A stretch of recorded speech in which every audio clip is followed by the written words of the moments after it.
السلام عليكم، ازيكم يا شباب؟ اخباركم يا رب تكونوا بخير. الموضوع اللي طالع ترند دلوقتي موضوع الخروج والعوده، واللي راجع من مصر لازم يكون معاه ابشر ويفتح ابشر عشان يطلع لموظف الكاونتر يظهر له صوره تاشيره الخروج والعوده. الموضوع ملوش علاقه بقرارات السعوديه، مفيش قرار سعودي طلع ان لازم تفتح ابشر في المطار. الموضوع بيتوقف على موظف الكاونتر الخاص بالمطار، هو اللي بيوقفك وهو اللي يطلب منك انك تفتح له ابشر عشان يقدر يستعلم عن صلاحيه تاشيره الخروج والعوده بتاعتك ان هي ساريه ولا لا.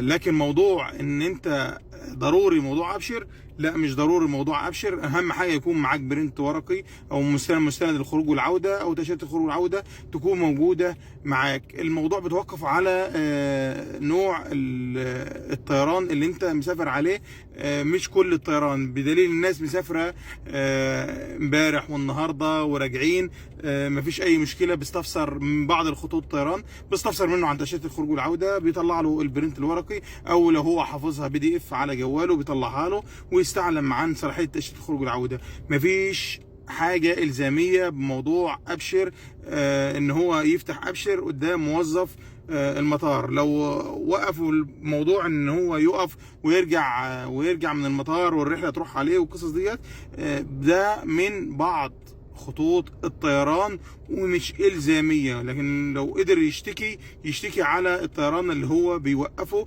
وان هو يمنعه ان هو يسافر لو معاه إثبات بتأشيرة الخروج والعودة، إثبات ورقي أو مستند يثبت له الخروج والعودة. غير كده مش من حق إن حد إن هو يوقفه في المطار أو إن هو يرجعه. ده مشكلة الطيران، مشكلة بعض خطوط الطيران، لكن مش مشكلة من السعودية ولا لها علاقة.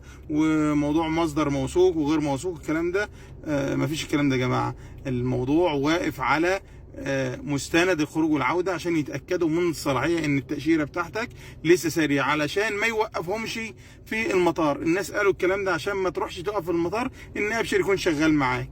معنى ان ابشر شغال معاك معنى ان التأشيرة تكون موجودة وجاهزة وان هو يقدر يستفسر منها بسرعة. بس ده عشان يريح موظف المطار. لكن موظف المطار او موظف الكونتر عنده القدره ان هو يقدر يدخل يستعلم عن صلاحيه التاشيره بتاعتك بدون موقع مقيم اللي اصبح بفلوس.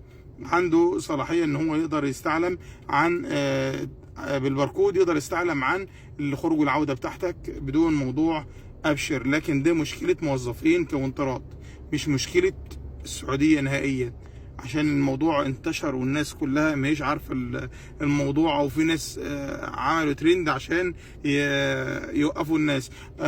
انصح الناس بس ما تخوفش الناس. قول للناس خلي موجود معاك مستند يثبت الخروج والعوده بتاعك وان التاشيره بتاعتك ساريه، مش اكتر من كده.